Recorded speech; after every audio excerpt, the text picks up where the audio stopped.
Aquarius. My name is Audrey Alison, and this is your July 2014 forecast. I'm really happy to be here. Thank you so much for all of your support and for choosing me to read for you. It's been a very abundant and fruitful endeavor, so I appreciate your support and for tuning in.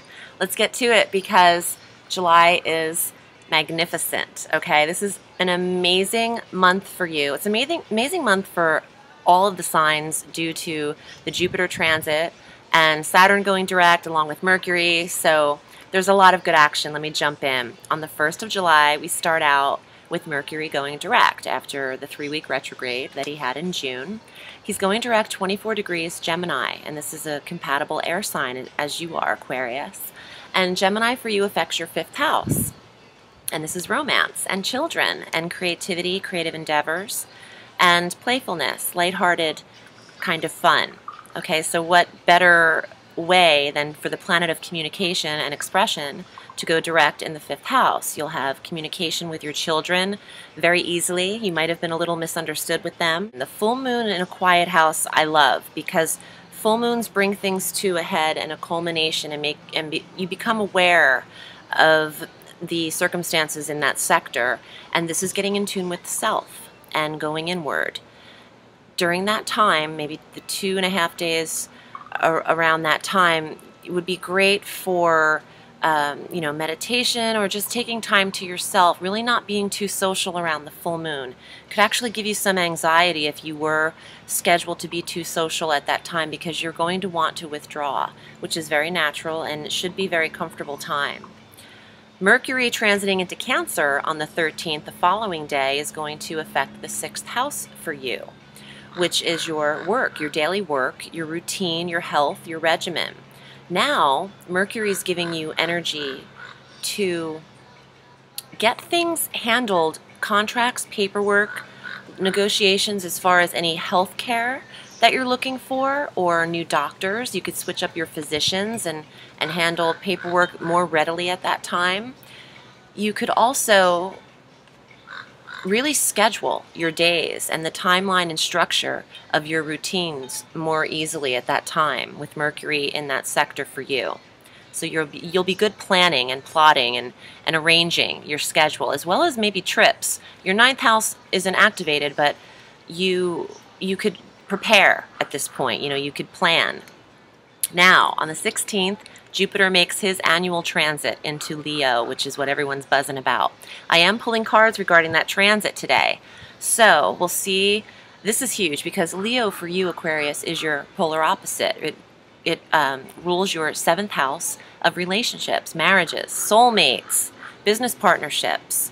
So for those of you, you know what? If you are single, Aquarius, and you want a relationship, you will obtain one between July 16th and August 11th of 2015. As long as you leave your house and make yourself present in the outside world, or hey, if you're into online dating, you don't really have to leave your house. But this is relationship, this is commitment energy, or business partnership commitment. So I want to pull cards and do the spread regarding the Leo transit, or Jupiter transit into Leo for you, Aquarius, and see what comes up. Mini reading. Ooh, I pulled this last time. Queen of Coins, which is mastering the environment and occupation. The 5 of Wands, the burning hand, creative energy and creative expression. The 2 of Wands, one lover getting lost into the other, Hermes and Aphrodite. Ooh, this is going to get good. And the 10 of Coins, very high money card, but could be very selfish with the money. So I'll wrap this all up and see what this means together.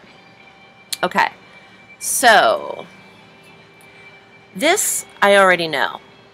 This is regarding the relationship. You're bringing that in this year. For those of you already in a relationship, it's going to really shine. Jupiter brings abundance and expansion and growth to the sector it touches. It transits once every year, and it won't get back into this sector for another 12 years. So take advantage of it. If you want to earn yourself a very positive relationship, think big.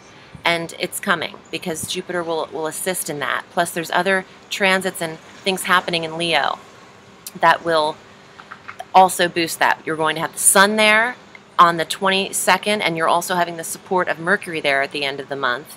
And the new moon will be in Leo as well on the 26th. I'll get into all of this. But this is affecting the 7th house, okay? This is drawing in that soulmate energy, which is awesome.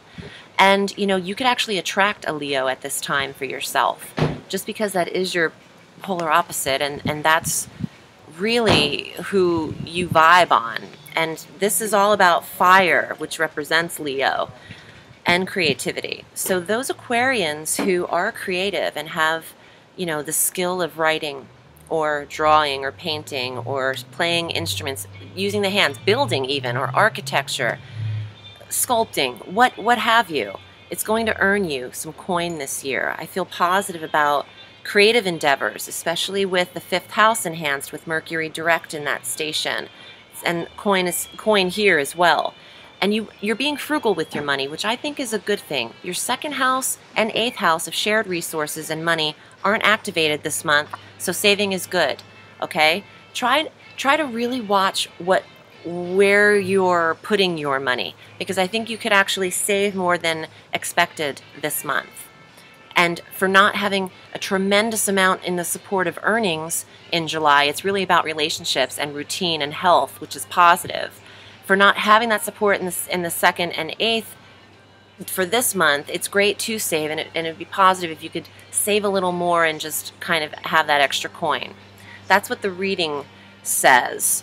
I'll consult the cards again at the end. But moving forward, because there's a lot going on the 18th, Venus is going into Cancer in the 6th house again of health. Venus is going to beautify the 6th house. Venus wants you to be healthy and beautiful from the inside out.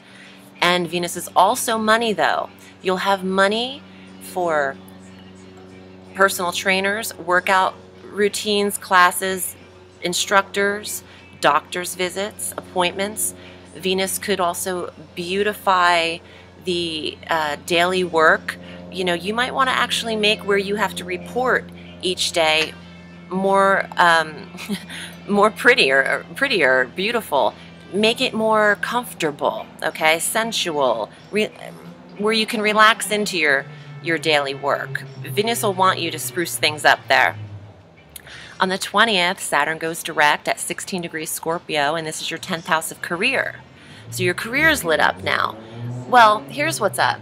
Scorpio, 16 degrees. Okay, Saturn is going to bring on some lessons now, and Saturn wants us to learn and restructure, and is constricting the house that it touches. So you're learning something about the career. You could have felt that you felt misplaced in the career sector for a little while, but this is going to, for those of you who aren't happy with what you're doing, you're going to be put in a place where you are by December 23rd of the year, when Saturn transits into Sagittarius.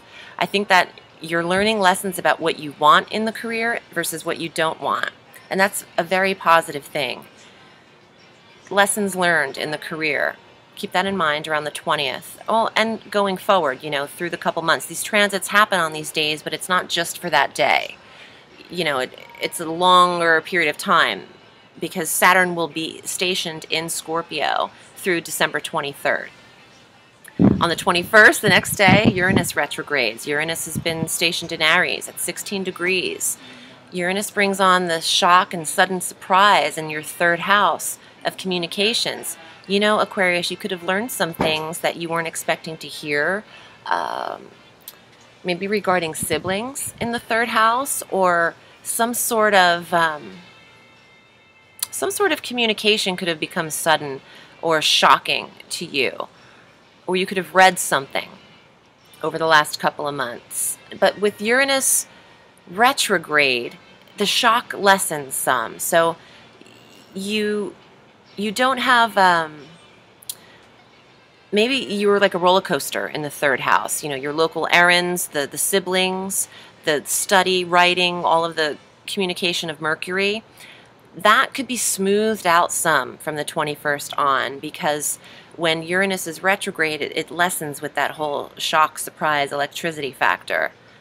On the 22nd of July, the sun enters Leo, and this is in that 7th house again. So now we have Jupiter and the sun in the 7th house of relationships and marriage and soulmates and, partnerships, business as well. So this just illuminates this even more. And then eventually the new moon at 3 degrees Leo on the 26th of July in the 7th house, the sun, the moon, Jupiter. Very rare. It's going to happen once every 12 years. Take advantage of this.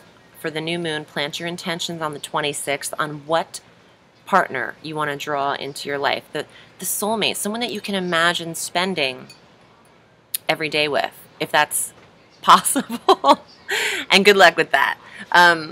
Okay, so it's just really so supportive for those Aquarians who desire commitment, okay? So keep that in mind when the new moon's coming around on the 26th. Oh, I forgot to mention on the 25th, Mars enters Scorpio again in this 10th house. So that area where Saturn goes direct, where you're learning new lessons about the career, Mars is giving you energy there.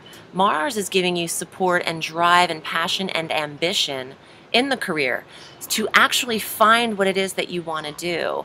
You're really going to become settled in your career path, Aquarius, and your relationship path probably by the end of the year, but definitely by August of 2015 for the relationship.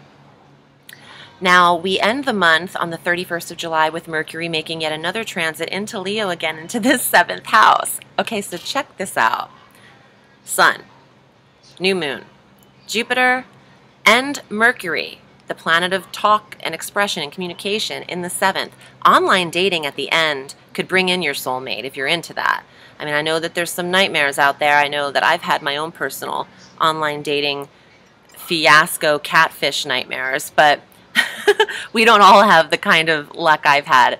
So, you could be, you're interviewing, if when you go on first dates, it feels like a damn interview. So you're really coming across great, having that drink across from the person with Mercury going into this sign and really making your communication with relationships, they're eating everything that you're spooning out to them. It's like taking candy from a baby.